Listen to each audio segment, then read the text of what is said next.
I'll be honest with you. I'm a little tired. As you know, I had an anniversary weekend. I was out to dinner with my wife Big. on Saturday. We were at a post dinner cocktail, having a good time, and then my phone started blowing up because Andrew Luck retired. Oh, Yeah, so I was already kind of hitting the pause button, because I watch all these preseason games. Oh, here's the quick plug: Fantasy Football Almanac and Draft Guide available on Amazon.com. The most recent publication is actually post Andrew Luck and Lamar Miller injury, which Brad and I are going to be talking about this week. But yeah, man, as soon as that happened, I thought, oh crap, I'm going to have to write a bunch of stuff this week. It just put me into, I don't want to say tailspin because it wasn't like a tailspin, but I just knew I had a ton of work ahead of me. And right. I just been working basically nonstop. I was in my phone for a little bit on Saturday night. I was already drinking though, so it's not like I was going to watch the games. And then, so Sunday, basically, I watched half the games. I think I finished all the games yesterday, Monday. We're recording on a Tuesday this week.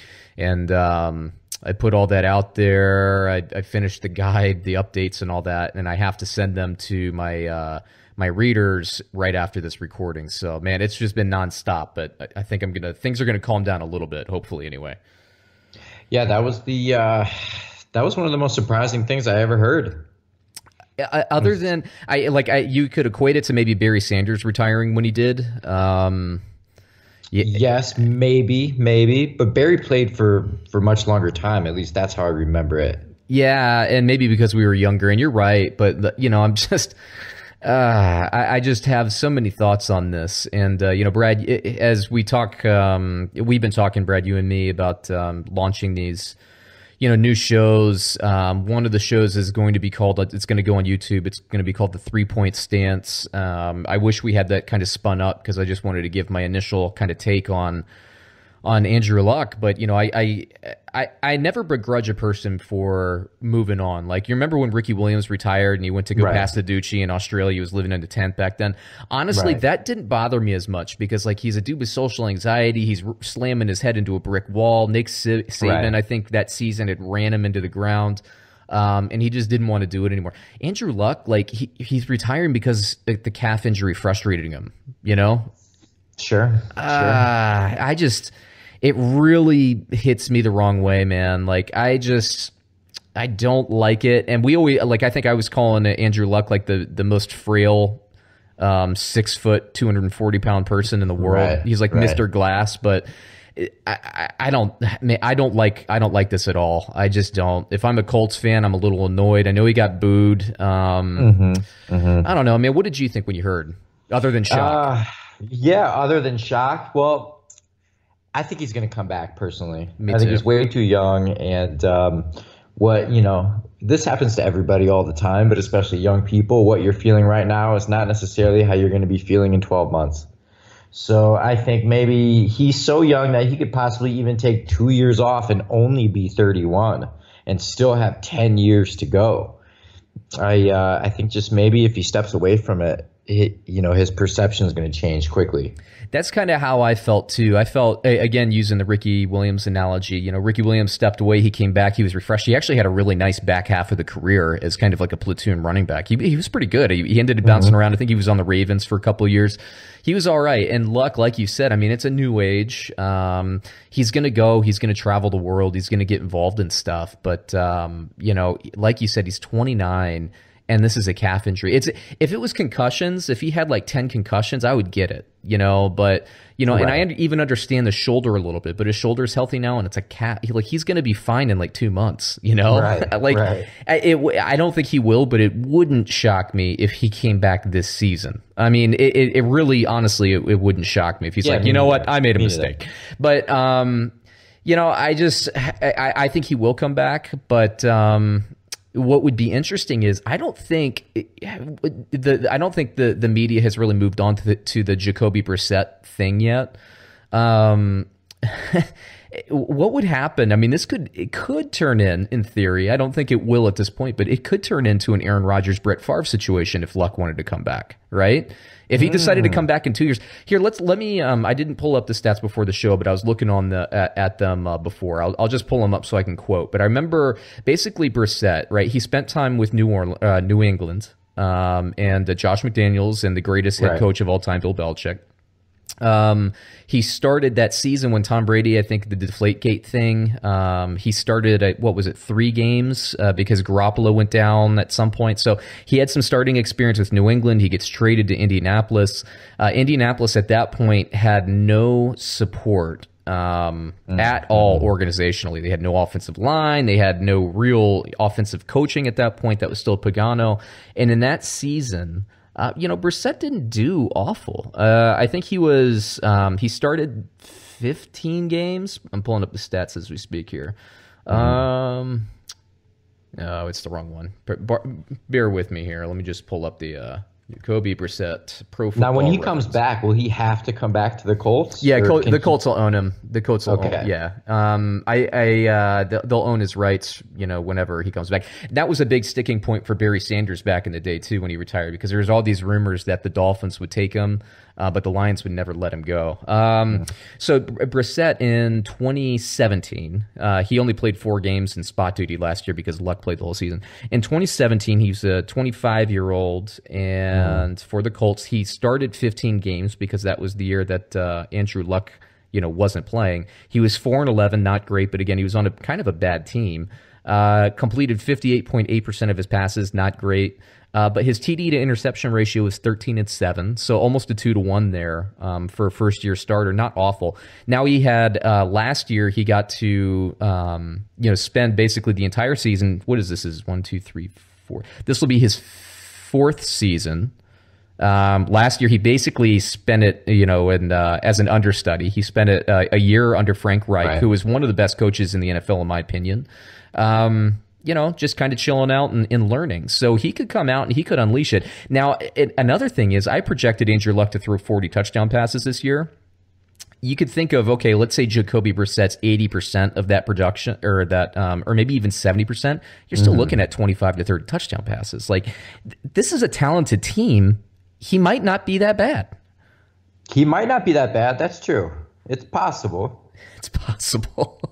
It's possible, but he's not Andrew Luck. I mean, no, and I'll say the other flip of the coin is, you remember when the whole Favre to Aaron Rodgers transition was happening.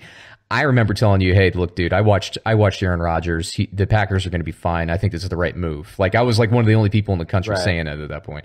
I was like, nah, they're going to be fine, dude. Aaron Rodgers, he's dialed in. He's going to be awesome. And I turned out to be right there. Now, I famously whiffed on what was it? Peyton Manning versus, who's the other guy? Ryan Leaf. I thought Ryan Leaf would be good, but I was like 16 back then, so I was an idiot. Yeah, how could you know? Yeah.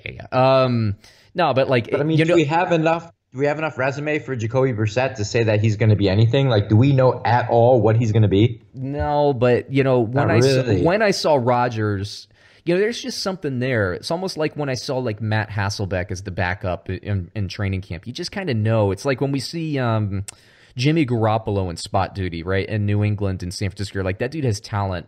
If he can stay healthy and he can play, he's going to be good. That second preseason game, against Minnesota notwithstanding, or was it Denver? I can't remember.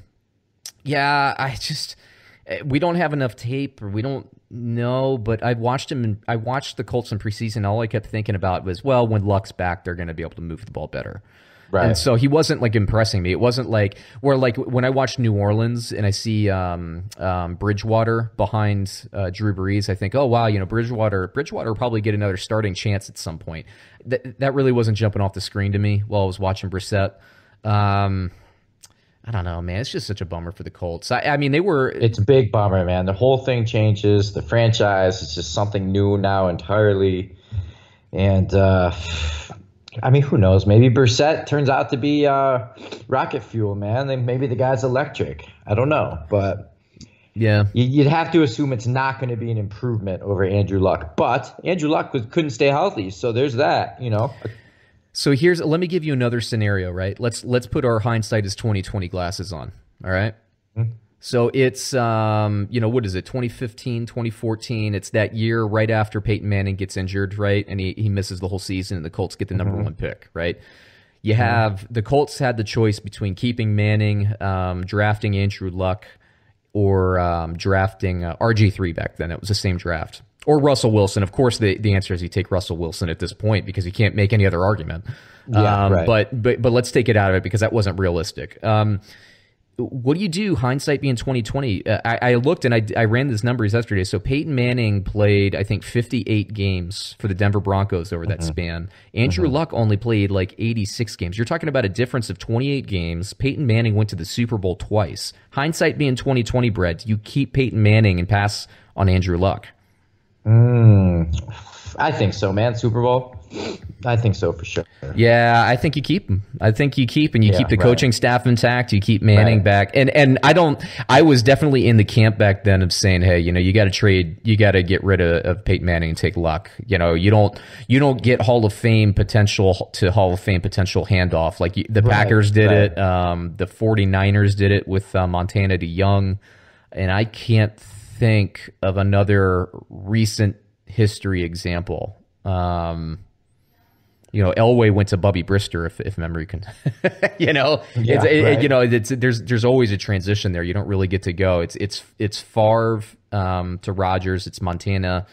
And gosh, I can't think of another. The Patriots had that chance with maybe Brady to Garoppolo. I mean, time will tell on that one, but I don't think that you could say that the Patriots made the wrong decision there. No.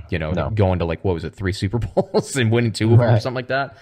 Do they ever make a wrong decision? I don't think so. No, they never do. Although Belichick, I think Belichick, if he had his way, he would have shipped Brady out.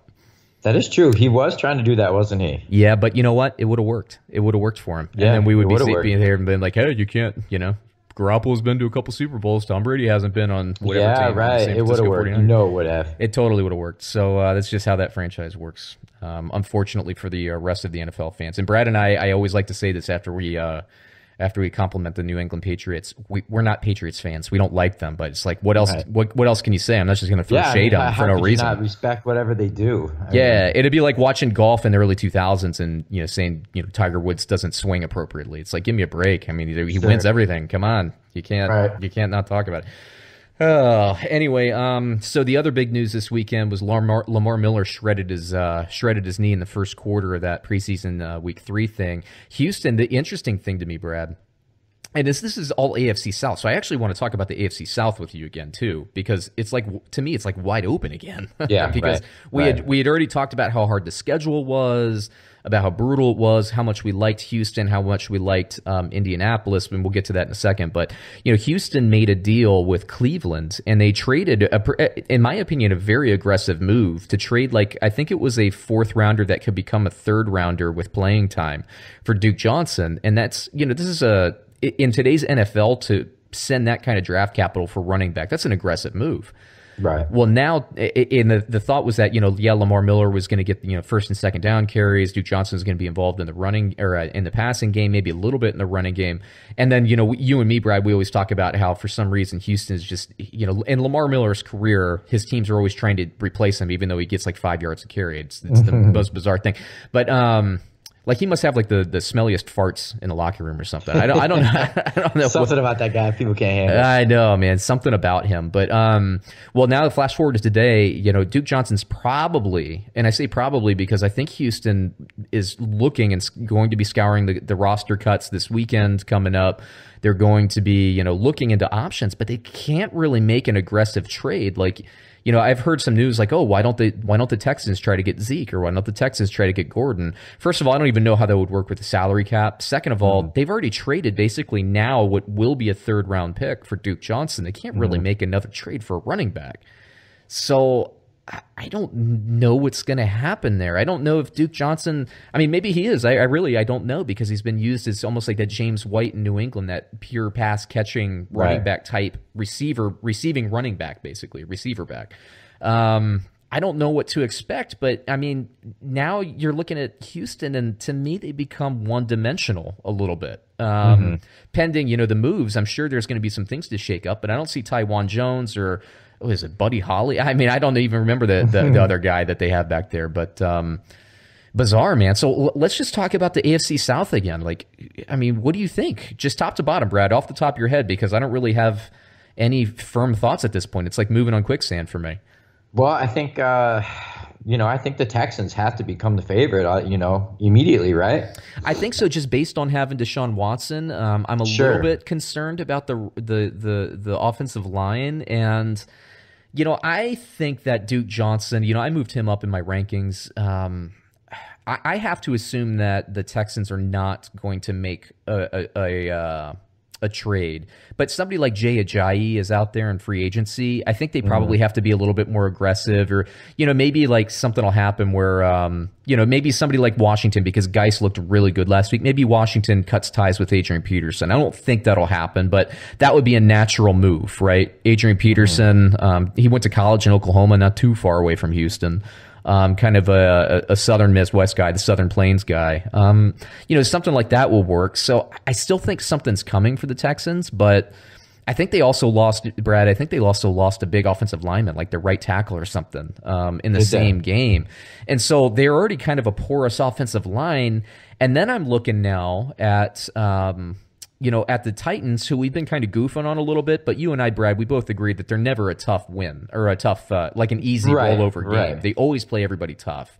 I think what you and I both agree on is that we don't love Mariota, but the defense is going to play tough and they can run the ball. And the receivers are actually pretty good. The weakness there is quarterback. Then you look at Jacksonville. I'm watching them this weekend. Foles is doing exactly what we said when we were talking about the AFC South. He's moving the chains and he's keeping that defense rested, and then the defense comes in. I mean, top to bottom, week in and week out, first team, second team, third team is just line penetration like crazy. Like nobody can move the ball on them again. So I don't know. Maybe this division, maybe a team like Jacksonville or a stout kind of middle of the road team, maybe not a dominating defense, but a good defense and a slightly better offense. To me, this is wide open. I think Jacksonville, I might even take the over in the victories now. I think I was under when we did our South preview, but I just feel like this division now goes to like 10-6 for the division winner, maybe 9-7. And I think you're going to have 2 or 3 teams slugging it out. And like I said about the Colts, I still think the Colts are going to be in it. They're just not going to be as good. Boy, would I love to see the Jaguars take that. I'd love to see Foles just run things over there. That'd be awesome. I love Nick Foles, man. Foles, he's one of those guys. I don't think he's going to be the savior. I think it's going to be similar to Minnesota grabbing Cousins last year. It was like he's the best available quarterback. There's a lot of expectations that come with that. I don't think he'll meet the expectations, but like Cousins last year, I think Cousins was an improvement over Case Keenum the year before. I think really Minnesota last year took a step back because they had some issues in the defense earlier in the year and some acclimation. And I don't think their play calling was great. They were just passing way too much. This year, I like Fournette. They're keeping him fresh in the preseason. They're not running him into a brick wall, into the third quarter multiple times in the preseason like they did last year. And they paid for that last year. And we talked about that last. It was so stupid. But they're keeping their players fresh this year. I mean, I'm not counting the Jag. I'm not counting any team out of this division anymore. Well, even including the Texans, or sorry, the Titans. Including the Titans. To me, any one of these teams can win the division now. To me, before it was Indianapolis and Houston were cut above the Titans and the Jaguars. At this point, I think Houston would be my number 1. I think Jacksonville at this point would be my number 2. And I think Indianapolis and Tennessee are all battling it out. I'm thinking all of these teams finish within 2 games of each other this year.